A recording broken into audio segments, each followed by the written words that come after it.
Gilbert Cochet, naturaliste, spécialiste du Grand-Duc, de la moule perlière, des rivières et du sauvage.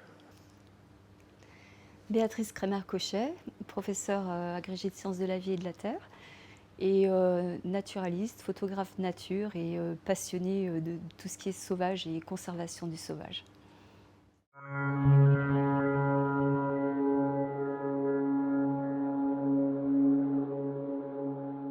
Alors, personnellement, je suis citadin, donc né en ville, entre le musée Guimet et le parc de la Tête d'Or. C'était peut-être un peu le bon endroit pour être naturaliste, mais d'être en ville, c'est difficile d'imaginer le sauvage. Mais malgré tout, tout a commencé dans une petite rivière à Villeurbanne, la Rise, où il y avait des tritons, j'y allais.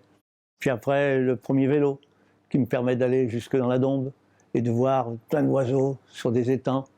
Mais ces étangs sont artificiels, donc c'est un monde un peu factice que je découvre. Et puis ensuite, on passe à nos vacances en famille, on va dans la Drôme, on va en Haute-Loire, et je commence à voir des vallées resserrées, des gorges, des choses comme ça. Et des endroits où, quand on se tourne tout autour, on ne voit aucune trace humaine. Et là, ça a commencé à me marquer, et là, je me suis senti bien.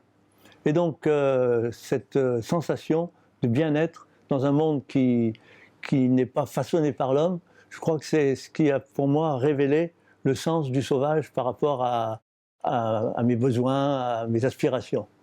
Et puis voilà, j'ai continué. J'ai eu ma première voiture à 18 ans, parti en Lozère, en Ardèche, voir des territoires autres. Ensuite, je suis parti dans l'ex-Yougoslavie, dans les gorges du Monténégro, etc. On s'est pas mal baladé avec des amis. Et puis quelques années plus tard, à la fac, j'ai rencontré Béatrice. Et donc, tous les deux, on s'est rendu compte qu'on avait les mêmes aspirations. Et donc, ça a été des voyages qui nous ont conduits à penser ce que nous pensons aujourd'hui, construit voyage après voyage sur le sauvage. Et c'est vrai qu'on a fait des trucs assez fous. On a traversé le Monténégro à pied, on a traversé les Carpates roumaines à pied. Et cette aspiration-là a été vraiment pour moi le moteur véritable de ma recherche, de ma quête. Ma quête, c'est chercher le sauvage partout où il est et m'immerger là-dedans pour bien me sentir. Et ce n'est que plus tard que je me suis rendu compte, enfin, je m'en rendais bien compte, que ce sauvage était menacé, était détruit. Et donc là, j'ai changé de ma façon de faire. De spectateur, j'ai essayé de devenir acteur, acteur de la protection. Moi aussi, comme Gilbert, mon rapport au sauvage, d'une certaine façon, remonte très tôt à des racines qui sont situées dans l'enfance. J'ai pas eu un rapport sauvage aussi tôt que toi, Gilbert, tout simplement parce que, étant une fille, j'avais pas le droit d'aller me promener toute seule dans la nature avant un certain âge. Mais la passion pour les animaux était déjà là. Mes grands-parents avaient, les deux d'ailleurs, du côté paternel et maternel, mais notamment du côté paternel, avaient une ferme avec des lapins, des poules. Et déjà, quand j'étais très petite, mon, mon grand plaisir, c'était d'ouvrir. Ils étaient dans des petites cages minuscules. Ils passaient leur vie là-dedans, bon, très confortablement, nourris, etc. Ils finissaient à la casserole en général. Et mon grand plaisir, c'était d'ouvrir la cage. Et j'avais négocié un lapin à moi qui n'a jamais fini à la casserole, mais qui est mort de sa belle vie. Et mon plaisir, c'était de le voir petit à petit sortir de cette cage, explorer l'environnement. Et voilà, c'était pas ouvrir la cage aux oiseaux, mais c'était ouvrir la cage aux lapins. Et par la suite, me promener dans la nature, observer les animaux, ça a été toujours une immense source de plaisir. Donc j'ai d'abord fait ça dans les environs de l'habitation de mes parents. Par la suite, donc avec Gilbert. Alors le problème, c'est que en Europe, voir des animaux sauvages, c'est pas très facile. Ce n'est pas très facile. Et en plus, moi, j'ai toujours eu une envie d'aller voir des choses très différentes de ce qu'il y a habituellement autour de moi. Et donc, petit à petit, j'ai poussé à ce qu'on passe d'un milieu européen, on va dire, à un milieu beaucoup plus international. Et notre première grande expédition, ça a été quand, enfin, expédition, c'est peut-être un grand mot, Ça a été quand on a été professeurs agrégés tous les deux, avec notre salaire à l'époque, on avait l'impression d'être riches comme Crésus, parce qu'on passait d'un budget étudiant, donc avec beaucoup de privations, l'habitude de se restreindre, à finalement des revenus qui n'étaient pas énormes, mais qui permettaient quand même, enfin, pendant un an, on vivait encore avec le train de vie étudiant, mais avec un salaire plus important. Et donc, on a pu mettre de l'argent de côté. Puis j'ai dit à Gilbert, bon, bah écoute, là, on va se faire un gros plaisir, on va aller voir tout ce qu'on a étudié à la faculté, les volcans, on va voir des vrais volcans en activité, on va voir des vrais coraux. Et donc notre premier grand voyage, ça a été couplé l'île de la Réunion et l'île Maurice. Et on a découvert à la fois le côté flore, donc flore tropicale, géologie avec le volcan actif, et puis le côté animal. Alors là, ce qu'on a surtout vu, c'était des animaux aquatiques, avec cet émerveillement en masque et en tuba, parce qu'à l'époque, on n'a fait que masque et tuba, on n'a pas encore fait de la plongée avec bouteille, c'est venu plus tard. On a découvert tous les lagons de l'île Maurice. Et ensuite, il y a eu un petit break, parce qu'on a eu notre premier enfant. Et lorsqu'on a eu le deuxième, on a rencontré Véronique et François Sarano. François Sarano a beaucoup travaillé pour l'équipe Cousteau. Et François m'a ouvert la porte d'un monde nouveau, en quelque sorte, celui de la photographie professionnelle. J'adorais faire de la photo, mais je m'y prenais un petit peu mal. Et donc, en observant ce qu'il faisait, j'ai réussi à comprendre comment mettre en valeur les animaux, les paysages, etc. Et surtout à avoir l'audace d'aller plus loin dans des projets qui financièrement paraissent peut-être un petit peu fous, mais dont je me suis rendu compte qu'ils étaient réalisables avec un petit peu d'imagination. Notre premier grand voyage aux antipodes, ça a été l'Australie. Et là, en Australie, on est parti avec nos deux enfants. Notre première fille qui avait déjà 11 ans, la deuxième qui venait de naître, elle avait 2 mois quand on est parti. Et là, on s'est plongé dans un monde qui a été entièrement nouveau et une révélation pour moi, parce que les animaux, au lieu de les voir de loin, craintifs, fuyards, comme en Europe et tout ce qu'on avait vu jusqu'à présent, on les voyait là, à quelques mètres. Et non seulement on les voyait à quelques mètres, mais parfois ils venaient vers nous. Ils venaient jusqu'à presque nous toucher. Et pour moi, ça a été un choc culturel. Quand je suis rentrée en France, j'ai regardé notre nature et je me suis dit, mais on a un pays extraordinaire parce qu'on a une diversité de milieux qui est absolument fantastique. On va depuis la mer Méditerranée, donc le niveau marin, ou Atlantique, c'est déjà 2 écosystèmes différents, jusqu'au plus haut sommet d'Europe, le Mont Blanc, avec tous les intermédiaires possibles, tous les intermédiaires climatiques et d'altitude. On a un milieu extraordinaire, on est un pays béni des dieux, et ce décor magnifique, il est quasiment vide. Pour faire une photo d'animal, il faut déployer des génies d'astuces, de patience, pour voir des animaux qui sont très loin, fuyards, craintifs, alors que dans d'autres pays, c'est pas comme ça. Et comment faire pour que, en France, la question qui m'est venue à l'esprit, c'est comment faire pour qu'en France, on puisse avoir cette proximité, cette abondance qui finalement est présente de façon naturelle, normale, en quelque sorte, dans d'autres pays. Alors pour la petite histoire, quand Béatrice m'a proposé de partir à île Maurice et île de la Réunion, j'ai dit oui, mais on va peut-être attendre un peu. Je ne voulais pas y aller parce que je me suis dit, je suis un naturaliste de l'Europe occidentale, je commence à connaître à peu près tout. Je vais arriver dans un monde où je ne connaîtrais rien, tout neuf, donc j'appréhendais un peu. Et en fait, on s'est rendu compte qu'en arrivant là-bas, on a notre armoire à rangement intellectuel qu'on a construit. Elle a été construite à partir des connaissances que nous avons ici en Europe. Mais cette armoire à rangement, elle peut fonctionner aussi à l'étranger, dans d'autres écosystèmes. Par exemple, comme dit Béatrice, on est allé en Australie. En Australie, il y avait l'ornithorynque. L'ornithorynque, c'est la niche écologique du cincle plongeur chez nous. Donc, on le range dans la même catégorie. Et donc, on a plus de facilité. Et donc, c'est vrai que cette ouverture au monde, à d'autres écosystèmes, que j'appréhendais quelque peu, parce qu'il y avait une complexité, ben finalement, au contraire, c'est plutôt enrichissant et ça permet de comprendre en retour certains aspects qu'on trouve chez nous, et notamment effectivement les rapports entre l'homme et l'animal, comme l'évoque très bien Béatrice. Cette absence de proximité, c'est quelque chose d'insupportable dans notre pays. alors qu'on devrait avoir donc le fameux trépied, à savoir diversité de la biodiversité, donc diversité, abondance, cette notion d'abondance aussi qu'on a perdue, et proximité. Et quand il dit perdu, je crois que c'est vraiment le bon mot.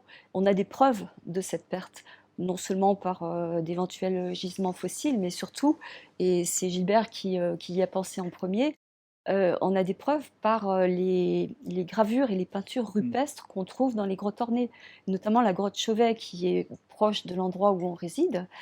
Et quand on voit la précision avec laquelle certains animaux ont été peints, leur expression, leur regard, ne sont pas des choses qui ont été inventées.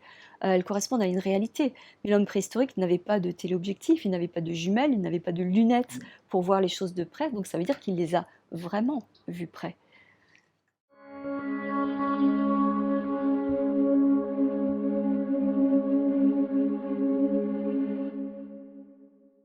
Alors, nous sommes tous les deux, Béatrice et moi, avant tout des pédagogues, puisque nous sommes enseignants de sciences de la vie et de la terre. Et donc, cette pédagogie nous a aidés, nous a permis de montrer à des acteurs qui sont aux manettes, nous on n'est pas vraiment aux manettes, mais à des acteurs qui sont aux manettes, comment faire pour préserver, pour conserver la biodiversité, voire même la magnifier, augmenter retrouver l'abondance naturelle. J'ai un exemple très simple que je cite souvent, c'est les effacements de barrages. J'ai travaillé sur un effacement de barrage, le barrage de Maison Rouge, sur la Vienne. Ce barrage, c'est tout simple, 1925, on le construit, on noie 15 km d'eau stagnante et croupissante, et en 98, on ne sait pas que faire, il vieillit. Qu'est-ce qu'on fait? On l'enlève pas, on le reconstruit, on décide de l'enlever. On l'enlève, et alors à ce moment-là, c'est un vrai miracle. L'eau revient, se met à couler, des petits rapides, et on a une dizaine, une vingtaine, une trentaine d'espèces nouvelles qui reviennent aussitôt. Donc la faune, elle sait se débrouiller, elle sait revenir sans aucun problème. Les poissons migrateurs, les aloses, les saumons, les lamproies marines, on a même un phoque veau marin qui arrive. Donc tout ça, quand j'ai travaillé là-dessus, je me suis dit, il faut absolument que cette situation, merveilleuse situation, soit connue, qu'on puisse dire c'est possible. Et ensuite, grâce à nos voyages, donc, on a souvent vu ailleurs des audaces qu'on n'a pas chez nous. Donc on est revenu avec ces audaces dans notre besace et à présenter donc à des gestionnaires et qui peuvent se dire ah oui, finalement c'est possible. Et donc inventorier aussi, recenser tous ces programmes de réintroduction. On habite la région Rhône-Alpes et c'est vrai que dans la région Rhône-Alpes, jamais, au grand jamais, j'aurais pu rêver, moi le naturaliste des années 70, qu'un jour le loup reviendrait, le lynx reviendrait, les 4 espèces de vautours reviendraient. Donc c'était pas rêvable. Et pourtant, c'est ce qui s'est passé. J'aime à raconter que dans la réserve naturelle des gorges de l'Ardèche, dont je suis président du conseil scientifique, on a 2 millions de personnes qui passent sur la route chaque année, 200 000 qui passent en canoë chaque année, et 20 000 qui passent à pied. Donc c'est énorme. Et malgré toute cette présence, on a eu le retour du vautour percnoptère, le retour du faucon pèlerin, le retour de la lauze dans les rivières, le retour de l'apron, le retour de la loutre, le retour du chevreuil, etc. etc. On n'a rien réintroduit, tout est revenu spontanément. C'est-à-dire qu'on a un espace qu'on préserve, et cet espace préservé fait que ça revient. Alors, il nous reste encore un domaine à conquérir, c'est le domaine de la proximité. Parce que là, tout le travail est encore à réaliser. Parce que on est après des siècles et des siècles et des siècles de persécution. Donc, certes, il y a eu la loi de 76, où tout a basculé cul par-dessus tête. Les espèces qu'on pensait que détruire, on a commencé à les protéger. Et donc, on n'imagine pas, mais au niveau culturel, ça a été un basculement complet. Donc, faire une liste d'espèces protégées, avant 76, c'était impensable. Moi, je me souviens j'ai une photo où j'ai une dizaine de rapaces morts qui étaient prévus pour un taxidermiste. Et donc, tout ça parce que les rapaces n'étaient pas encore protégés. C'était avant la loi de 76, en Haute-Loire. Donc, je me souviens de cette époque-là. Les jeunes d'aujourd'hui n'ont pas connu cette période terrible où on tuait pour se faire plaisir, quoi, voilà. Ben, il a fallu sortir, il faut encore maintenant sortir de ce domaine-là, de cette relation-là, pour arriver à retrouver une cohabitation et un respect avec une proximité qui tendra de plus en plus vers une situation qu'on a appelée dans le film avec Jacques Perrin la Nouvelle Alliance, donc une sorte d'alliance entre le monde sauvage et l'espèce humaine. Bah, disons qu'au départ, dans les premières années, moi j'ai beaucoup travaillé avec Gilbert, mais j'ai travaillé un petit peu dans l'ombre parce que j'étais beaucoup dans les biberons ou les couches-culottes, enfin bon voilà, comme tous les jeunes couples. Et donc j'étais un petit peu la cheville ouvrière, c'est-à-dire que quand il partait explorer les rivières, moi je le déposais à un endroit en kayak, il partait, il explorait, notamment dans ta phase moule perlière. Et je le retrouvais le soir, et puis en attendant, je visitais un petit peu avec, on avait qu'une fille à l'époque. Et puis est arrivée l'époque de nos voyages. Et là, j'ai commencé à avoir un rôle peut-être un petit peu plus actif, dans le sens où, comme tu le disais, on est revenu avec dans notre besace beaucoup d'idées.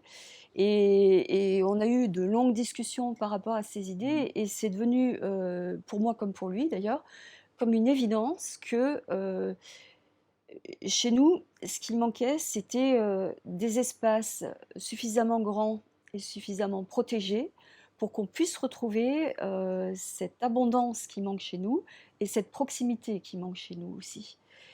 Cette abondance, cette proximité qu'on a trouvée, comme on l'a évoqué, en Australie, mais aussi lors d'autres voyages qui ont suivi, aux États-Unis, à différents endroits, le parc du Yellowstone qui est très connu et qui est cité comme référence par de nombreuses personnes, mais pas que. On a retrouvé ça en Namibie. J'ai eu la chance extraordinaire de faire un voyage en Antarctique aussi, où bon voilà, on était soumis à des règles très strictes. Il ne fallait pas dépasser tel secteur lorsqu'on approchait les animaux. Il ne fallait pas aller à plus qu'une certaine distance. Mais les animaux, eux, ne connaissent pas ces règles. Donc il suffisait de s'asseoir quelque part, et puis le manchot d'Adélie venait et il venait taper contre mon objectif d'appareil photo. Et c'est là que j'ai commencé aussi à, à me rendre compte que dans le rapport au sauvage, il n'y a pas que le plaisir de faire la photo, mais il y a aussi un espèce de bien-être qui s'installe quand, dans la journée, on a vu un animal, que cet animal n'a pas eu peur de nous et qu'il y a eu une espèce de contact, de connivence, qui fait que quand on revient d'un voyage ou d'une randonnée, on revient avec beaucoup de bonheur, beaucoup de bien-être, on est transformé par ce contact avec l'animal. Et, et c'est là qu'on a commencé à réfléchir, enfin moi en tout cas, sur comment on va pouvoir apporter ça, en quelque sorte, à nos compatriotes français, comment on va pouvoir témoigner d'abord de ce qu'on a vu, de ce qu'on a ressenti, et comment on va pouvoir restaurer ce relationnel bénéfique finalement, même pour le psychisme, pas seulement pour l'environnement, parce que la restauration de la présence animale, c'est pas seulement un animal, cet animal fait partie de l'ensemble d'un écosystème, et donc pour pouvoir retrouver cet animal, s'il n'y est plus, il faut aussi qu'on restaure un milieu, tout son environnement. Ça sert à rien de vouloir préserver une espèce si le milieu dans lequel il évolue a complètement disparu. Et donc à partir de là, on a commencé à réfléchir de comment concrètement on pouvait arriver à ce résultat.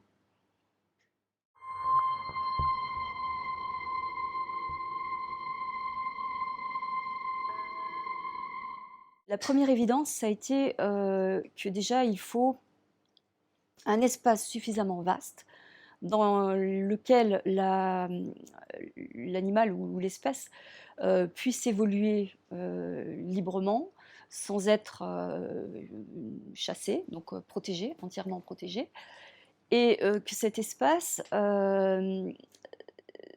soit suffisamment vaste, justement, pour qu'il ne soit pas dérangé. Mais dans tous les exemples de protection et de relations réussies avec l'environnement qu'on a vus, il y a un grand territoire protégé, et surtout les touristes, on va dire les écotouristes, hein, pour reprendre le terme exact, sont canalisés sur une petite partie dans laquelle ils vont avoir ils vont pouvoir vivre pleinement leur relation avec les animaux qui voudront bien venir dans cet endroit-là, qui ont choisi d'avoir ce contact avec les humains, mais tout le reste du territoire est inaccessible ou peu accessible, de manière à ce que l'animal ait son coin d'intimité pour pouvoir se reposer, se protéger, enfin bon voilà, faire vivre sa vie en quelque sorte. Et ce qui nous a frappé, c'est qu'en France, il y a finalement relativement peu d'espaces qui sont réellement protégés. Si on fait le bilan de tous les parcs nationaux, réserves biologiques intégrales dans lesquelles il n'y a pas de chasse,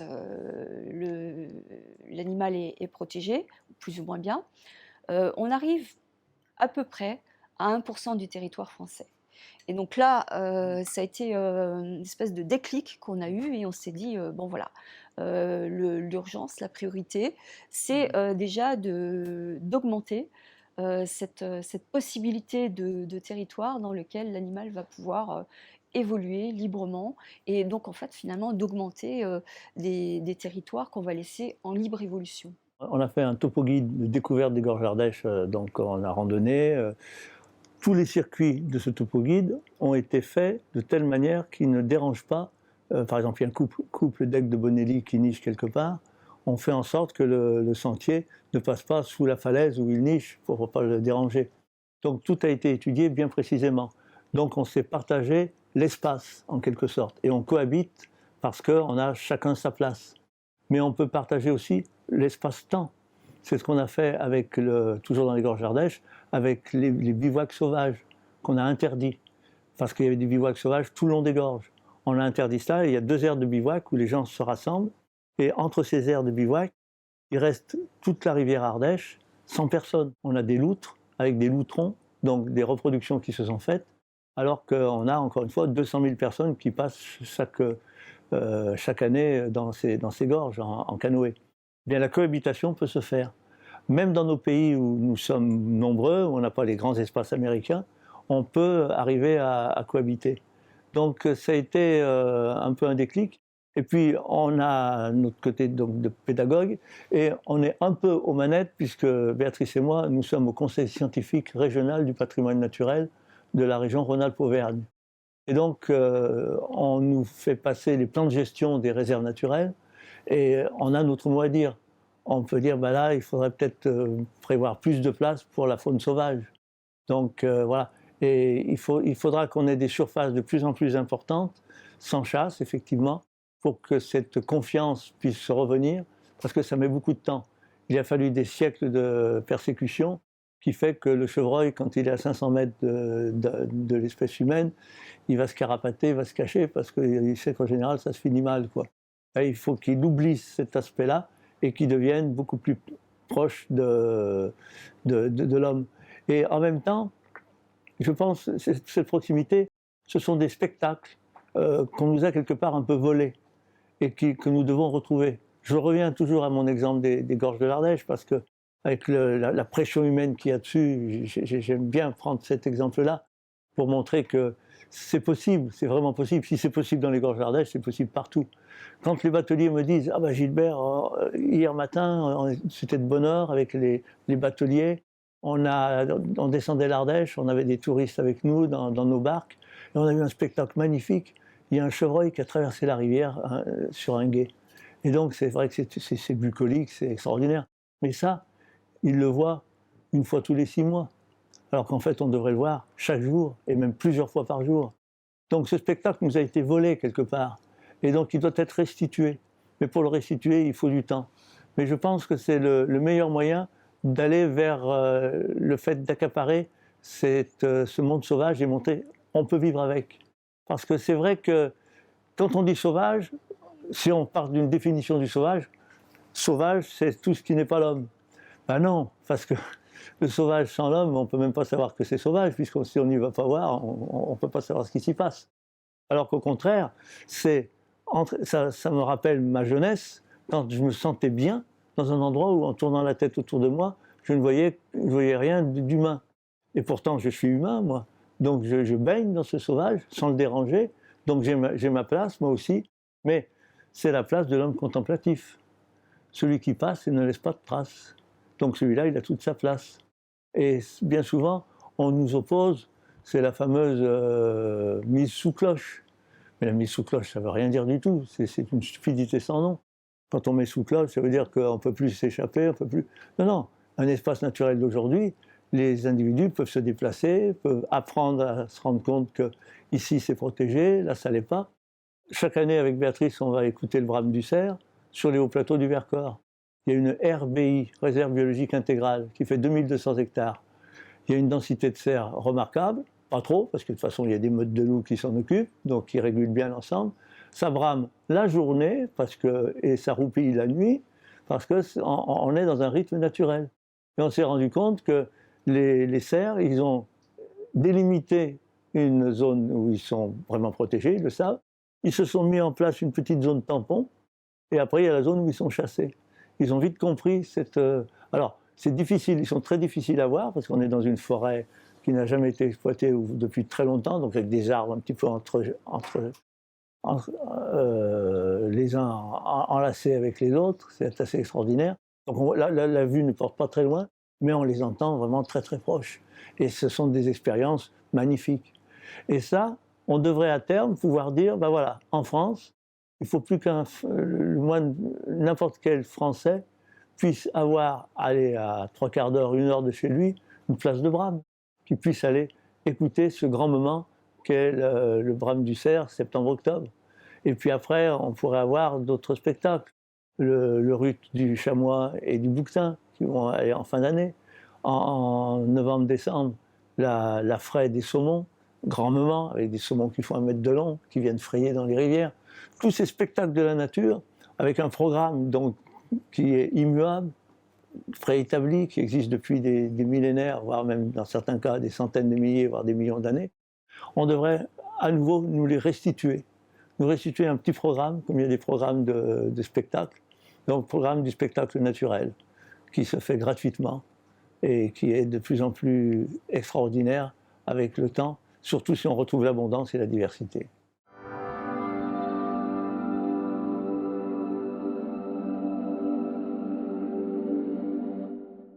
Par définition, quand on est avec quelque chose de sauvage, eh bien, c'est quelque chose qu'on ne maîtrise pas. Et ça, c'est peut-être une idée qui est assez difficile à accepter dans notre monde moderne où justement on cherche à tout maîtriser, à tout contrôler, à tout gérer. C'est cette idée de laisser les choses se faire. Donc, protéger un espace, ça veut dire aussi le laisser évoluer librement, avec toutes les surprises, bonnes ou mauvaises d'ailleurs, que ça peut nous apporter, mais surtout bonnes. Quand vous gérez un espace, par exemple, vous gérez un espace agricole, vous plantez des carottes, vous obtenez des carottes, il n'y a pas de surprise. Mais si vous protégez un espace naturel et que vous le laissez en libre évolution, eh ben, il va se passer des choses qu'on n'attendait pas forcément. Un exemple très concret pour illustrer ce que je dis, c'est dans le parc naturel régional du Vercors. Le cerf a été réintroduit et en fait cette réintroduction du cerf, elle a été pendant très longtemps un sujet de controverse, même parmi les naturalistes et les protecteurs de l'environnement.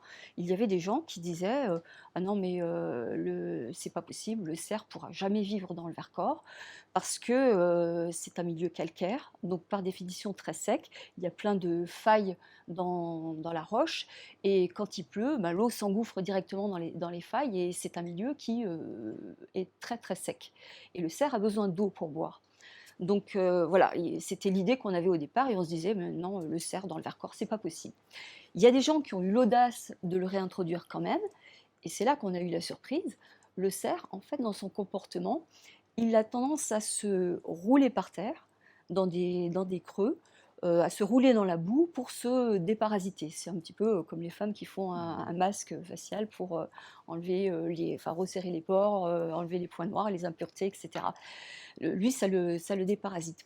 Et en se roulant par terre, eh bien, il a colmaté le fond de certains creux avec de la boue, qui du coup a formé une couche imperméable. Et cette couche imperméable a permis l'apparition de points d'eau qui ont servi non seulement pour que le cerf puisse boire, mais également toute une série d'animaux ont profité de ces petits points d'eau qui ont été créés naturellement par le... Il a adapté le milieu à ses propres besoins. Et ça, c'est quelque chose qu'on n'avait pas du tout imaginé quand on a réintroduit le cerf. La deuxième chose, un espace sauvage, c'est pas un espace maîtrisé non plus par rapport à la vision de l'animal sauvage. Et quelqu'un qui s'imagine que il va pouvoir aller dans le milieu sauvage un petit peu comme un consommateur et qui exige en quelque sorte de voir l'animal, bah, c'est quelqu'un qui, à mon avis, se trompe totalement. S'il veut avoir cette relation-là, il faut qu'il aille dans un zoo un petit peu aménagé comme à Thoiry ou ailleurs, parce que là, effectivement, il sera sûr de voir les animaux. Il y a aussi dans cette relation avec l'animal directement le côté surprise. C'est-à-dire que vous allez vous promener dans un environnement sauvage, mais vous n'êtes pas sûr de le voir, cet animal. Et puis peut-être que vous espérez voir le cerf, mais qu'en fait vous verrez le bouquetin ou le chamois. Voilà, il y a cette notion de surprise qu'il faut avoir en tête et dont il faut être conscient. C'est-à-dire on ne va pas dans le milieu sauvage en consommateur, en se disant voilà, je vais me faire des photos de tel truc. Non, en fait, il y a toujours une notion d'impondérable, d'imprévu, et il faut l'accepter. Chacun d'entre nous devrait être capable de mesurer jusqu'à quel point on ne dérange pas le sauvage. Et je me souviens, quand on était sur les hauts plateaux du Vercors, il y a le bouquetin qui est venu te voir, tu n'as pas bougé, et le bouquetin s'est couché. Il s'est couché et, tranquillement, Béatrice était à quelques mètres. Donc il est évident qu'il n'y avait aucun dérangement, puisque l'animal est venu et s'est installé là pour ruminer tranquillement. Et tout ça parce que Béatrice avait bien senti la distance au-delà de laquelle il ne fallait pas aller pour ne pas le déranger. Il a son petit espace de quelques mètres, c'est tout. Donc on est très proche de l'animal. Et il ne nous ignore pas vraiment. Mais en tout cas, il n'est pas affolé du tout. Il rumine tranquillement. Donc il est couché. Et ces observations-là font qu'on peut arriver à s'approcher finalement assez bien du sauvage. Je rapporterai une autre expérience. Donc je suis allé au Kamchatka donc pour faire Ushuaïa. Et donc on a filmé au milieu d'une quarantaine d'ours. Et les ours étaient là à proximité. Et on avait des gardes russes qui connaissent la faune parfaitement. Ils connaissent la réaction. Et donc moi j'étais avec mon aquascope, mon hublot pour chercher les moules perlières dans la rivière. Et à quelques mètres il y avait des ours, mais qui ne s'affolaient pas. Et donc il y avait le garde, Slava, qui était là et qui me disait si c'était trop près ou pas. Donc il y avait une connaissance extraordinaire de cette faune. Et cette connaissance-là, on l'avait tous, mais on l'a en grande partie perdue à partir du moment où on s'est déconnecté du sauvage. Donc il faut que l'on retrouve ces capacités de compréhension du sauvage pour pouvoir le respecter beaucoup mieux. Même chose avec les baleines. C'est vrai que le whale watching, l'observation des baleines, des fois on dit on dérange les baleines. Alors c'est vrai qu'on les dérange un peu, mais avant on les tuait, donc c'était pas mieux. Mais il faut se donner des limites. Et là aussi, suivant le comportement, entre une baleine qui se montre régulièrement, on a vu ça en Islande, donc sans problème, parce qu'on ne l'approche pas trop. Mais si on l'approche trop, elle finit par plonger et disparaître donc très très loin. Donc ça fait partie de ces éthiques pour vivre dans le sauvage, c'est le comportement. Et c'est le comportement contemplatif, mais un comportement contemplatif limité, mesuré. Il faut être capable de cette prouesse, en quelque sorte, de retrouver à quelle distance je ne te dérange pas. Et d'ailleurs, même nous, les hommes, entre nous, quand on est dans un métro, tous entassés les uns contre les autres, on est mal. On a besoin de sa petite aura, de sa petite zone de quiétude. Eh bien, la relation avec l'animal sauvage, c'est la même chose. Et si on arrive à respecter cette situation-là, on sera récompensé. On sera récompensé par les observations merveilleuses que l'on pourra faire. Il y a aussi un autre aspect qui me paraît important, c'est dans le prélèvement. Donc, prélèvement, c'est vrai que quand on lit les textes des Américains, eux, ils pensent que dans leur territoire sauvage, on peut prélever par la chasse, par la cueillette, etc. Ça peut se comprendre parce que les dimensions sont de très grande taille et donc il y a peu d'impact. Nous, c'est un petit peu plus délicat. Ne serait-ce que ramasser des champignons, par exemple. Si on ramasse les champignons, une petite quantité pour la famille, pour le jour même, ça aura peu d'impact. Mais si on en ramasse avec des quantités plus importantes, là, c'est autre chose. Et donc, il faut se méfier parce que parfois, on nous dit, même dans ces territoires protégés, il faut la présence de l'homme. Alors, pourquoi pas? Mais quel homme? Parce que je me suis rendu compte souvent dans mes expériences que quand on me disait ça, l'homme arrivait avec un fusil dans une main, la tronçonneuse dans une autre et le troupeau de moutons derrière lui, quoi. Il dit non, non, on vient juste comme ça participer au fonctionnement de l'écosystème. Non, il ne faut quand même pas raconter n'importe quoi. Le sauvage, c'est le sauvage. Et le sauvage, le territoire sauvage, à mon avis, actuellement, vu le nombre d'humains que nous sommes, n'accepte que le contemplatif. Et le contemplatif, par contre, il va y puiser beaucoup, sans rien prélever. Il va puiser énormément, il va repartir beaucoup plus riche, il sera en meilleure santé, il sera bien, alors qu'il n'aura rien pris. Donc c'est ça l'extraordinaire qualité du monde sauvage. Il vous donne quelque chose de merveilleux sans rien perdre. Donc on ne lui a rien pris et on a beaucoup reçu. Ça peut paraître un peu extravagant, mais pourtant c'est une réalité. Cette chose à retrouver, on ne peut le faire que par une observation pendant, disons, expérimentée, enfin longue, expérimentée, voilà, par l'expérience de l'observation de l'animal. Et je pense que s'il y avait un conseil à donner à ces gens qui cherchent à retrouver cette connexion avec le sauvage et puis justement ce lien privilégié, c'est peut-être de ne pas y aller de but en blanc tout seul, mais de se faire accompagner par des gens qui savent au début et qui vont expliquer où sont les barrières à ne pas franchir. Parce que moi, par exemple, quand j'approche un animal, je vois dans la façon dont il se comporte, dans la façon de regarder, de dresser les yeux ou de ne pas regarder justement, à partir de quel moment il est inquiet.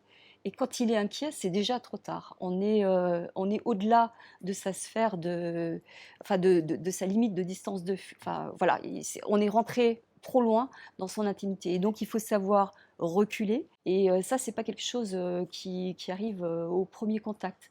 C'est quelque chose qui ne peut s'acquérir qu'après une certaine expérience. Donc, être accompagné au début par quelqu'un qui sait et qui va mettre les barrières et qui va donner les indications pour avoir le bon comportement, ça me paraît un aspect important.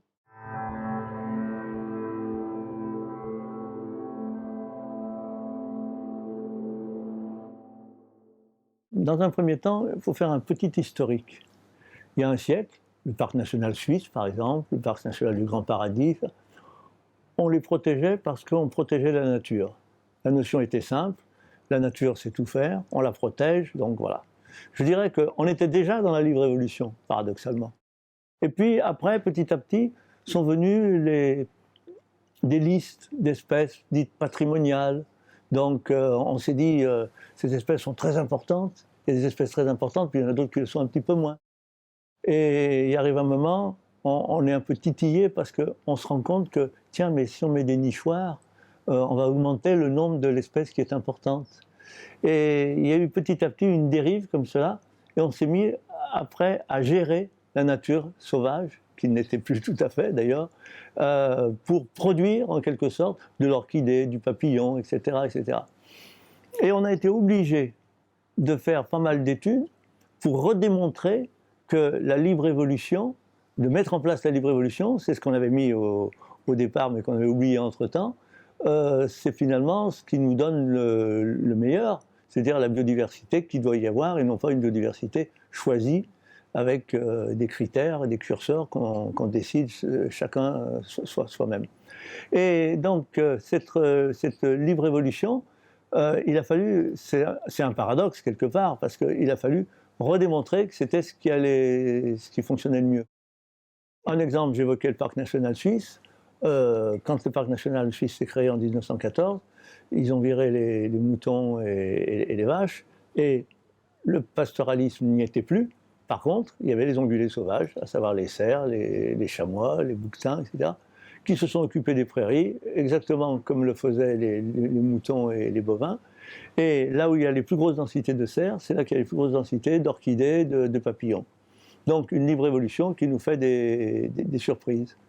Et par la suite, actuellement, on est en train d'essayer de revenir à cette libre évolution dans tous les espaces protégés que l'on a, que l'on a en France. Il y a plusieurs centaines de réserves naturelles notamment, parce que pendant des décennies, je dirais, on a fait des colloques où on a appris comment gérer, comment développer tel écosystème, telle espèce, etc. Et une fois qu'on est parti dans ce système-là, euh, comment dire, on a l'impression qu'on est utile. Je passe la tondeuse et après j'ai plein de papillons, grâce à moi, quelque part. Donc l'espèce humaine, il a besoin de ça. Alors que se dire, je ne fais rien, et grâce à moi qui ne fais rien, tout se passe dans le meilleur des mondes, faut déjà être bon, hein, finalement. Faut déjà psychologiquement être solide pour pouvoir en arriver là. Je dis souvent, l'espèce humaine, c'est quand même particulier. Vous avez un enfant, un petit garçon, que vous allez vous emmener au bord de mer. Normalement, il devrait s'asseoir sur la plage, regarder le flux et le reflux, et philosophiquement dire c'est merveilleux, c'est magnifique. Mais non, il va prendre un seau, il va prendre une pelle, il va creuser, etc.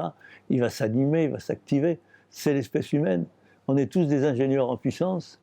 Et quand il va grandir, ce gamin, il va prendre une pelle mécanique, il va creuser, il va faire des barrages. Donc voilà, on en est là. Je vois les effacements de barrages qu'on évoquait. Effacer un barrage, c'est terrible. C'est revenir sur une construction humaine.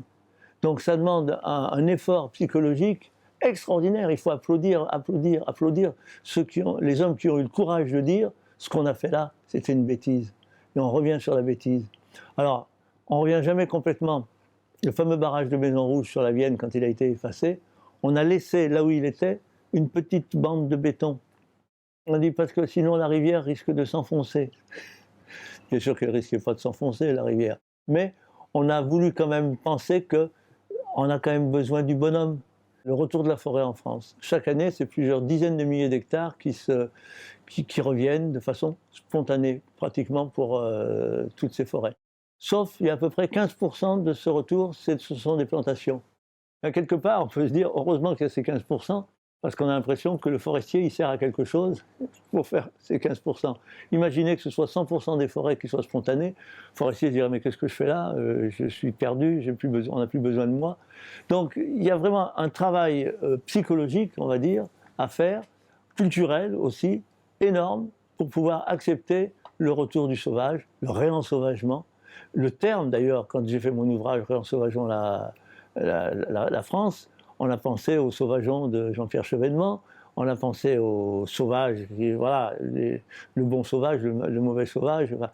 Ça colporte beaucoup de choses et ça demande une exégèse, ça demande d'être expliqué, d'être décortiqué. Et du coup, c'est très important et très intéressant parce qu'en décortiquant, on remet en place en quelque sorte une relation entre l'homme et le sauvage.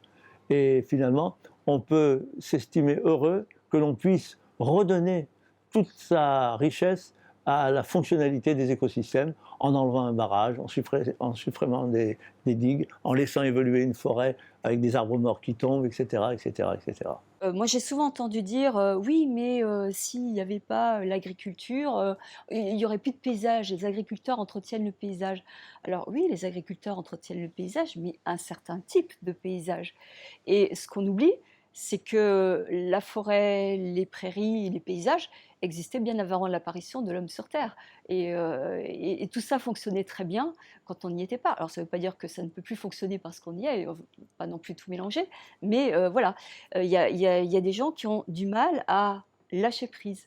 Et ça m'est arrivé d'entendre certains organismes gestionnaires de l'environnement, justement, enfin des personnes qui travaillent dans ces organismes, se plaindre en disant: «Oui, c'est devenu insoutenable, on n'y arrive plus, il y a trop de choses à gérer». Et moi je les regardais, puis je leur disais: «Et ça vous est jamais venu à l'idée de, bah, justement d'accepter de rentrer dans la non-gestion et de laisser les choses se faire?»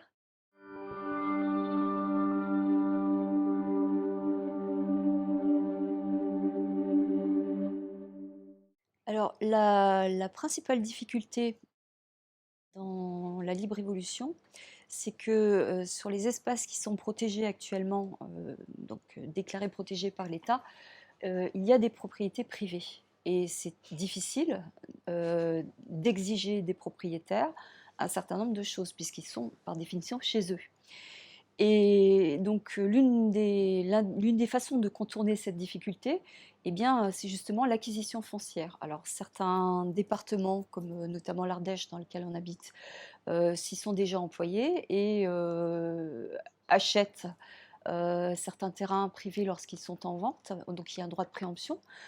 Et puis il y a eu aussi des initiatives citoyennes, c'est-à-dire des associations qui ont décidé d'acquérir des terrains pour permettre justement à cette libre évolution de se mettre en place.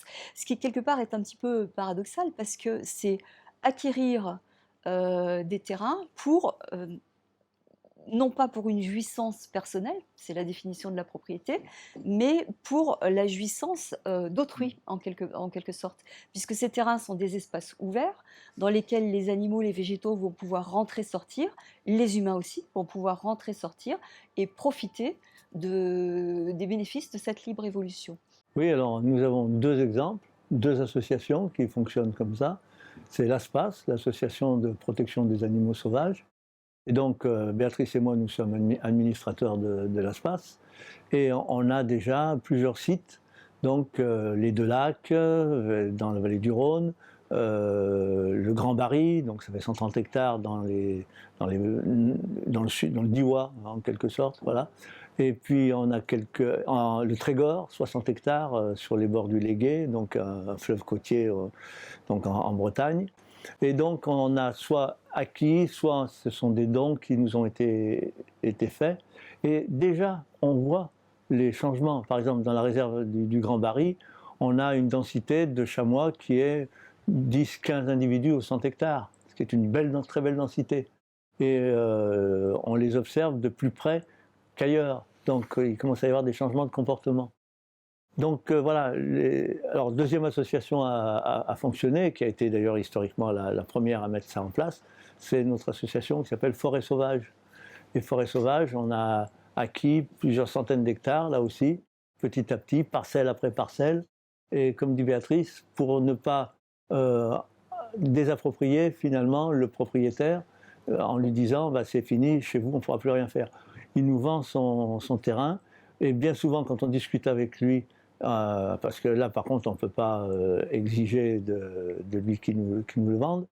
Donc quand on discute avec lui, il nous dit mais on est ravis que vous nous achetiez ce terrain et surtout que vous ne fassiez rien.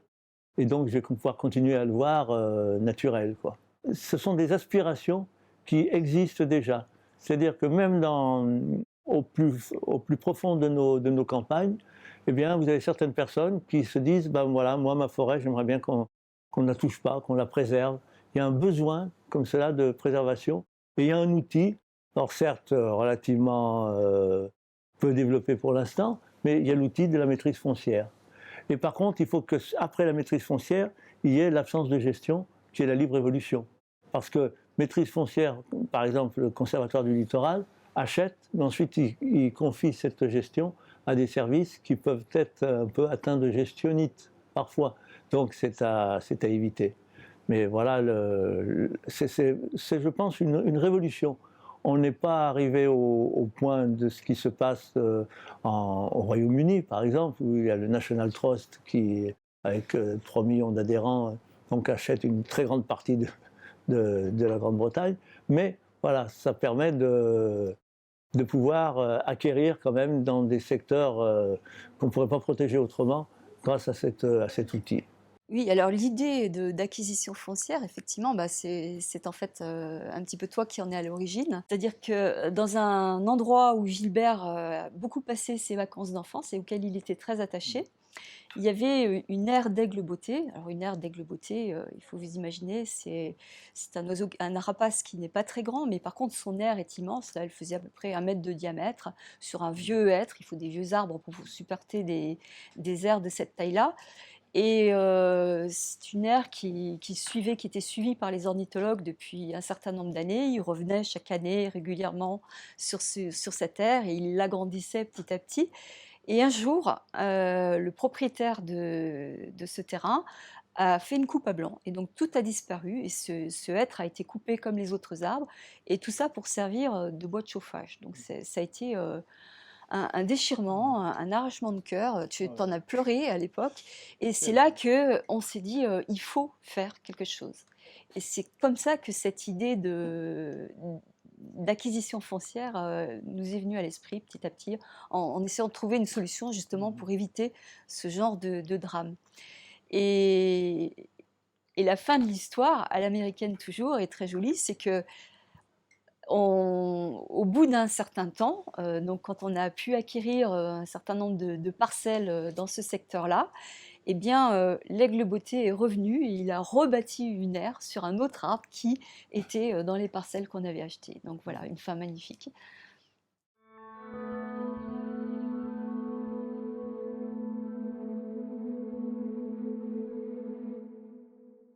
Donc la libre évolution, c'est ne rien faire, mais ça, c'est soit ne rien faire, soit défaire, par exemple le barrage qu'on enlève, soit refaire. Refaire, ça peut être une réintroduction. Alors le cas particulier des réintroductions, c'est vrai que parfois on nous dit mais une réintroduction c'est artificiel. Alors je dis attendez, remettons les choses dans l'ordre. Ce qui a été artificiel en premier, c'est la disparition par la destruction.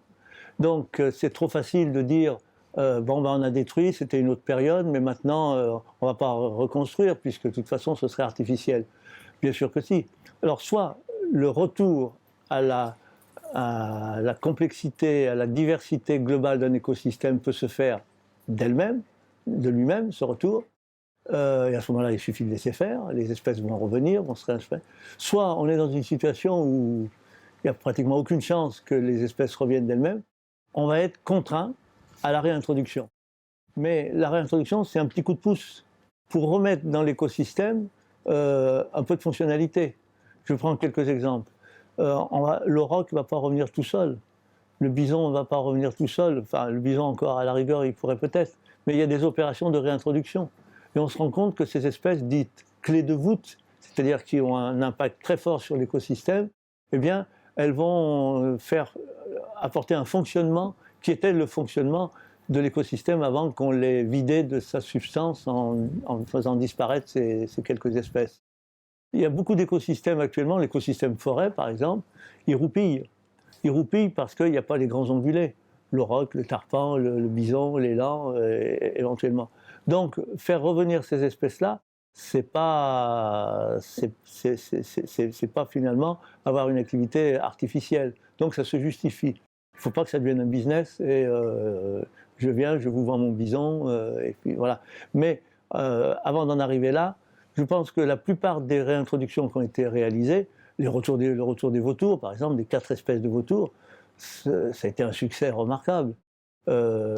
Mais à tel point qu'on arrive à mélanger même les retours spontanés et les réintroductions. Le cas du loup est emblématique de ce côté-là, quoi. Par contre, parfois, on peut se dire il faut qu'on intervienne avec le changement du climat, par exemple. Il faut qu'on intervienne parce que le climat va changer, donc les espèces vont changer. Attendez. Le yo-yo, glaciation, déglaciation, glaciation, ça fait des millions d'années qu'il fonctionne, et il y a beaucoup d'espèces qui ont traversé ces yo-yos sans trop de problèmes. Je vous prends un exemple, le saumon atlantique. Le saumon atlantique, aujourd'hui, il se reproduit des rivières qui sont au Portugal, vers les monts Cantabriques, en Espagne, et comme ça jusqu'au Cap Nord. Avec à chaque fois des sous-espèces adaptées. La sous-espèce qui vit dans les rivières du Portugal, des eaux un peu plus chaudes, ça ne la dérange pas. Par rapport à celle qui est au Cap Nord, c'est différent. Si demain il fait beaucoup plus chaud, il va y avoir un glissement de ces espèces vers le nord. C'est-à-dire que le saumon du Portugal, on va dire, va peut-être se reproduire dans la Loire, parce qu'il y aura eu ce glissement. Mais pour que ce glissement ait lieu, il faut qu'on ait des effectifs très importants. Et en plus de ça, il faut que, là aujourd'hui, on a à peu près 500 saumons qui remontent sur la Loire, on en avait 100 000 normalement, voire même plusieurs centaines de milliers. Quand vous avez plusieurs centaines de milliers de saumons qui sont dans un cours d'eau, il y en a toujours qui se trompent ou qui sont des pionniers, qui vont chercher ailleurs, qui vont aller plus au nord. Ah, bah finalement, la température est meilleure ici. Donc voilà. Donc que faut-il faire? Eh bien, il faut faire en sorte de retrouver cette abondance, parce que c'est la richesse, c'est l'abondance qui fait qu'on peut avoir des réponses au changement climatique. Et aujourd'hui, la plupart des espèces, par rapport au changement climatique, ce n'est pas tant le changement de température qui va leur poser problème, c'est le fait qu'elles ne peuvent plus se déplacer. 500 000 km de cours d'eau en France, 100 000 barrages. Donc ça donne une idée un petit peu. Même chose pour l'Europe, on en a un peu partout. Donc il faut arriver à supprimer, justement, à défaire toutes ces contraintes pour pouvoir laisser la nature réagir d'elle-même. Elle trouvera des solutions, on peut lui faire confiance. Il est clair que plus un milieu est divers, au niveau génétique notamment, plus on va avoir, en cas de catastrophe naturelle, qu'elle soit climatique ou autre, plus on va avoir une probabilité importante de trouver dans cette population un individu capable de résister à cet événement catastrophique et donc de faire redémarrer, d'avoir une résilience et de faire redémarrer le fonctionnement naturel de l'écosystème. Le garant de la réussite de la préservation de la biodiversité, c'est le plus grand possible. Les grands scientifiques disent que quand on multiplie par 10 la surface que l'on protège, on double la biodiversité qu'on protège. Donc chaque fois qu'on fait un saut d'un facteur 10, on double la quantité.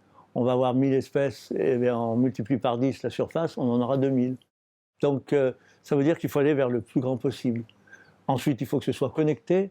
Et connecté, alors, pas par des petits corridors, des petits tuyaux qui vont d'une zone protégée à une autre zone protégée. À mon avis,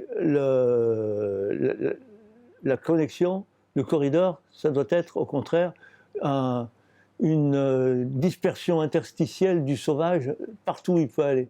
Donc c'est vraiment vers un maximum. C'est-à-dire qu'on a des zones utilisées par l'homme, et entre ces zones utilisées par l'homme, eh bien, il faut que le sauvage puisse passer là sans trop de problèmes pour aller vers des sanctuaires les plus grands possibles, où là, on ne fait rien.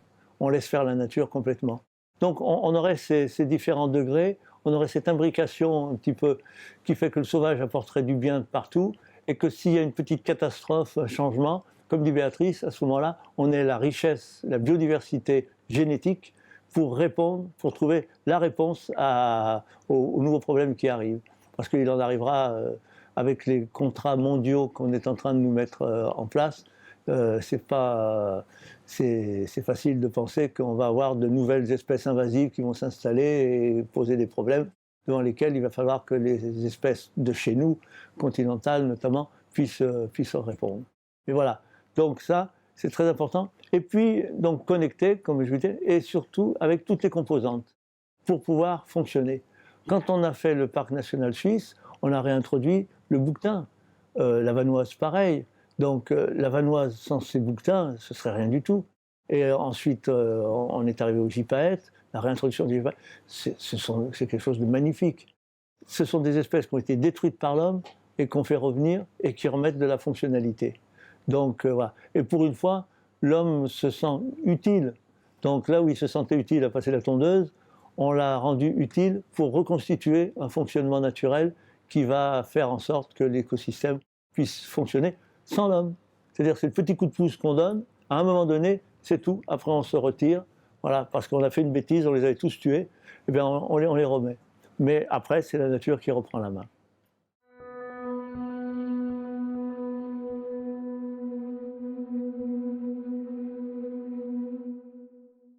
En fait, transformation, elle n'existe pas partout. Quand on regarde le rapport des bergers et des éleveurs avec les grands prédateurs, par exemple, que sont le loup et l'ours, eh bien, on se rend compte que dans des pays où ces deux prédateurs, le loup et l'ours, ont toujours existé et où ils n'ont jamais disparu, eh bien, en fait, la coexistence entre les bergers, les éleveurs et le grand prédateur se passe très bien. Elle se passe très bien. Pourquoi? Parce qu'il y a tout un arsenal de mesures de protection qui ont toujours été appliquées et donc des traditions qui se sont maintenues et qui perdurent. Là où par contre ça devient compliqué, c'est dans des pays comme la France où, à un moment donné, historiquement, ces espèces ont été complètement éradiquées, ce qui a été le cas du loup, ou pratiquement complètement éradiquées, ce qui est le cas de l'ours dans les Pyrénées. Il a totalement disparu dans les Alpes. Et c'est là que ça devient compliqué, parce que les générations d'aujourd'hui ont perdu toutes ces habitudes et ont perdu l'état d'esprit qui permet de cohabiter avec les espèces sauvages, avec ces espèces sauvages-là notamment. Et ce qu'il faut dans ces cas-là, c'est essayer d'induire un changement de mentalité, un changement de perception des choses pour qu'on puisse retrouver la possibilité de cette cohabitation. Et pour changer les mentalités, en fait, il faut qu'il y ait de l'information qui passe par différents canaux. Donc, information, nous, on fait beaucoup de conférences, on écrit des livres, donc notamment Réensauvagement la France, et puis bientôt, il va y avoir l'équivalent qui va sortir sur l'ensemble de l'Europe. Et puis, il y a aussi des films. Et toi, tu as été notamment conseiller scientifique auprès de Jacques Perrin pour faire passer justement ces idées de cohabitation, de nouvelle alliance avec le vivant. Donc peut-être tu peux préciser un petit peu. Alors effectivement, c'est ce film Les Saisons, donc, qui raconte l'évolution de la nature, on va dire depuis la dernière glaciation jusqu'à aujourd'hui, avec toute une série d'époques. Donc Jacques Perrin m'a demandé d'être le conseiller scientifique pour ce film. En fait, c'est François Sarano qui m'avait dénoncé. Et donc, on a passé donc 6 ans, puisque de 2010 à 2016, à travailler sur ce film. Et l'idée générale était quand même d'un retour vers une cohabitation, vers une amélioration, vers un mieux. Donc on a terminé avec cette belle notion de la Nouvelle Alliance. Donc la Nouvelle Alliance, alors pour la petite histoire, ce terme, il vient d'un petit village ardéchois où j'habite. Et à cette époque-là, ma fille était en primaire, et dans ce petit village, il y avait du catéchisme. Mais il se trouvait que cette année-là, il n'y avait plus personne qui faisait le catéchisme. Or, le catéchisme, qu'on le veuille ou non, culturellement, il faut avoir ses connaissances, c'est notre culture. Après, qu'on croit ou on ne croit pas, c'est chacun voit à sa façon. Et donc, sœur Jeanne vient me voir et dit « Monsieur Cochet, vous ne voudriez pas faire le catéchisme cette année ?» Je lui dis « Écoutez, pourquoi pas, si vous me préparez le terrain. » Il dit « Mais il n'y a pas de problème, on s'occupera de tout. » Et il se trouve que c'était l'histoire du prophète Jérémie, la Nouvelle Alliance, dans l'Ancien Testament. Donc j'apprends tout sur la Nouvelle Alliance, et j'aime bien ce terme. Et donc quelques mois plus tard, je suis avec Jacques Perrin, et je lui dis, écoute, voilà, tu vois, finalement, c'est une belle histoire qui finit bien. On pourrait presque appeler ça la Nouvelle Alliance. Ah, la Nouvelle Alliance, mais oui, bien entendu. Donc ce nom a été gardé, on le cite à la fin du film, et on l'a réutilisé avec Stéphane Durand, donc le scénariste, pour donner le titre de la nouvelle collection chez Actes Sud, qui s'appelle Monde Sauvage, la Nouvelle Alliance. Donc comme quoi, donc tout peut être lié. Mais effectivement, dans ce film, quand on a fait les rencontres avec les spectateurs, donc les avant-premières, on a dû rencontrer 15 à 20 000 personnes physiquement. Donc on faisait des avant-premières un peu partout, ça durait pratiquement 2 mois. C'était H24, comme disent les jeunes, on en faisait plusieurs par jour, avec des dédicaces, avec des rencontres, avec le public, etc. Et chaque fois, ce qui marquait véritablement le public, c'était le côté positif de cette belle histoire, c'est-à-dire la résilience. Et la résilience avec des résultats déjà, le retour du loup, le retour des vautours, tout ce qu'on a déjà évoqué, nous montre que c'est vraiment du positif, du positif, du positif. Et donc ça a vraiment plu. Et on s'est rendu compte que le public attendait cela. Et donc on était 4 à l'équipe du film, donc Jacques Perrin et Jacques Cluzot, les 2 réalisateurs, Stéphane Durand, le scénariste, et moi, le conseiller scientifique. Et on avait réponse à tout. Et donc on a fait avancer les choses, et c'est de là qu'est venue l'idée de faire un livre, le fameux Réensauvageons la France, donc pour montrer qu'on a déjà fait beaucoup, on a vraiment progressé, mais il y a encore une marge de progression, donc qui est encore très importante. On a fait le peuple des forêts, donc 3 fois 52 minutes, l'âge de glace, l'âge d'or de la forêt, au fil de l'histoire, où on décline encore une fois toutes ces histoires-là. Et le public s'est rendu compte de certains aspects qu'il ne connaissait pas. Le fait qu'il y avait des bisons, des aurochs, les quatre grands qui étaient dans nos forêts. Le fait que le loup faisait fonctionner tout cela par son rôle de prédateur. Donc tout ça a été assez extraordinaire, a été très bien accueilli de partout. Plusieurs livres sont sortis, des livres pour les enfants et des livres qui fonctionnaient très bien. Et je pense que, voilà, alors c'est le cinéma, mais on a permis de faire passer beaucoup d'idées. Et notamment une critique que l'on a retournée comme une crêpe. C'est-à-dire qu'avec Jacques Perrin, on fonctionne avec des animaux dits imprégnés, c'est-à-dire des animaux, on va dire, apprivoisés, qui n'ont pas peur de l'homme, qui sont nés en présence de leur maître, et voilà. Donc on a un lynx, on a des loups, et on les caresse, et c'est une pure merveille. Et donc plusieurs fois on nous a dit, oui, mais alors vous travaillez avec des animaux imprégnés, c'est un peu artificiel, c'est pas... Alors, la première fois qu'on a posé cette question, j'ai dit à Jacques, laisse faire, je vais m'en occuper. Je lui ai dit, écoutez, vous savez, vous dites c'est artificiel. Eh bien, paradoxalement, travailler avec des animaux imprégnés, on est beaucoup plus proche de la réalité que si on travaillait avec des animaux sauvages. Pour quelle raison? C'est ce qu'évoquait Béatrice tout à l'heure. La grotte Chauvet, que j'ai eu le privilège de visiter, la vraie, dans la grotte Chauvet, comme l'a dit Béatrice, on voit très bien que l'homme préhistorique, il était à côté, à 1 mètre ou 2 de l'animal sauvage, à proximité. Alors il n'était pas imprégné, mais nos animaux imprégnés d'aujourd'hui, ils sont très proches de la réalité. Alors que le chevreuil, encore une fois, qui décampe à 500 mètres parce qu'il sait que ça va mal se passer s'il reste là, ça c'est complètement artificiel.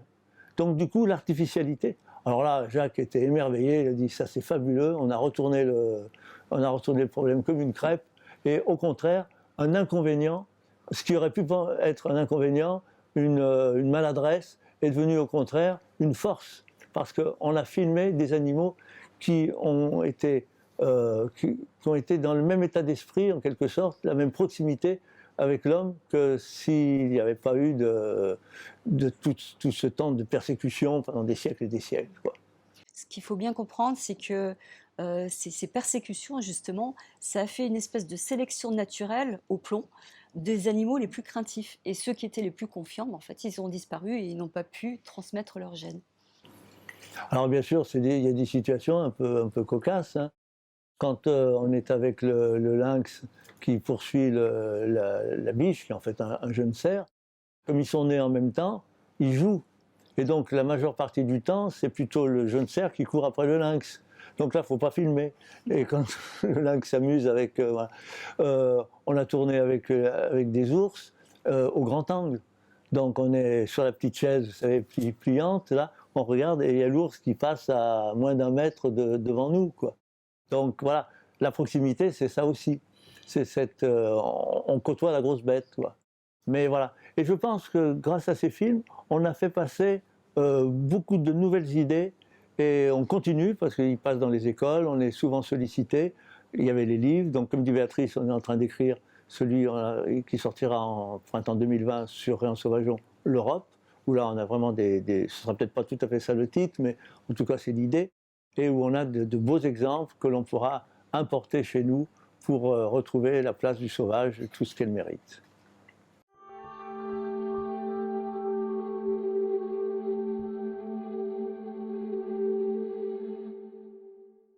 En ce qui concerne l'avenir du sauvage, moi je suis très confiante.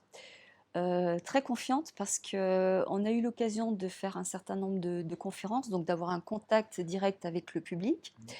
Et notamment, on a fait des conférences auprès de publics qui sont jeunes, parfois très jeunes. Et ce qui m'a le plus marqué, c'est une intervention qu'on a faite auprès du Centre des jeunes dirigeants d'entreprise, donc des gens qui ont en moyenne 30-40 ans. Et la façon dont ils ont été réceptifs de notre message, dont ils ont été intéressés, dont ils avaient envie de s'impliquer surtout, moi me laisse très confiante parce que j'ai constaté que les jeunes générations sont très sensibles à ces sujets, très ouvertes à ces problèmes et ont envie que le sauvage reprenne sa place, que cette connexion avec le monde sauvage puisse se refaire. Et je trouve que cette envie est porteuse de plein d'espoirs magnifiques. D'abord par évoquer deux côtés négatifs qui méritent d'être vraiment réparés si on veut avoir un avenir du sauvage serein. C'est le monde agricole qui doit faire sa révolution pour qu'il redevienne des territoires de vie. Voilà, chose qui a été perdue à cause de la chimie, à cause de la destruction des haies, etc. Deuxième milieu naturel qui est en train d'être surexploité honteusement, mais comme c'est invisible, on laisse faire, ce sont les fonds marins. Donc la pêche au chalut, au filet qui racle tout, c'est une honte, tout simplement. Je me demande comment on peut laisser faire ça. Le monde marin attend sa loi de 76. Voilà. Et donc, quand on enlève ces deux mondes, où là, il y a vraiment une révolution à faire, et le plus rapidement possible, pour le reste, bah, exactement comme Béatrice, je suis serein. Je pense que les chamois, on en a 100 000 dans la chaîne alpine. On devrait en avoir 350 000 si on avait les mêmes densités que dans les parcs nationaux. On finira par les avoir. La cigogne blanche, on avait 4 couples, plus que 4 couples en 1974. On en a 2200 couples. Eh bien, comme il y en a 50 000 couples en Pologne, on a encore de la marge. Et on va continuer. Plein d'espèces comme ça vont progresser. Les territoires de plus en plus grands vont être protégés. Ça, je le pense. Donc, ce sera contrasté. Mais il faut absolument que le monde agricole et le monde marin fassent leur révolution. Le monde marin, c'est quand même paradoxal. Enfin, c'est pas paradoxal, c'est symptomatique de voir que tout ce qui est cétacé, qu'on voit bien en surface, est maintenant bien protégé, parce qu'on le voit, alors que ce qui est en dessous, au fond, on ne le voit pas, on le détruit donc de façon inimaginable. Et donc ça, c'est un point qui est vraiment important. Mais malgré tout, je reste quand même sur la belle réussite, qui est ce basculement cul par-dessus tête. Donc, ce qu'on a cherché à détruire pendant des siècles et des siècles, eh bien, on cherche à le reconstruire, en tout cas à le préserver pour le bien de tous, et notamment celui de l'espèce humaine. Et on revient à un autre métier, ce qui est notre corps métier, c'est la pédagogie. Il faut apprendre. Et donc, par tous les moyens, communiquer, les films, les livres, les actions. Actuellement, avec les réseaux sociaux, on peut très vite faire passer une information. Et donc, voilà, il va falloir utiliser tout ça parce que, bien entendu, il y a urgence. Il y a urgence, et notamment avec le réchauffement climatique. Or, il faut savoir que restaurer les fonctionnalités d'un écosystème, ça permet de rabaisser la température. Une forêt qui fonctionne naturellement, elle nous piège du CO2. Une rivière qui fonctionne naturellement, un fleuve qui fonctionne naturellement, ça nous piège le CO2. Donc tout cela, on a à y gagner. Et il faut le dire, le redire et le faire comprendre. Les Français ne sont pas idiots, les Terriens ne sont pas idiots. Quand on leur explique, ils comprennent. Donc il y a un effort de pédagogie très important à faire. Il nous faut un observatoire du sauvage.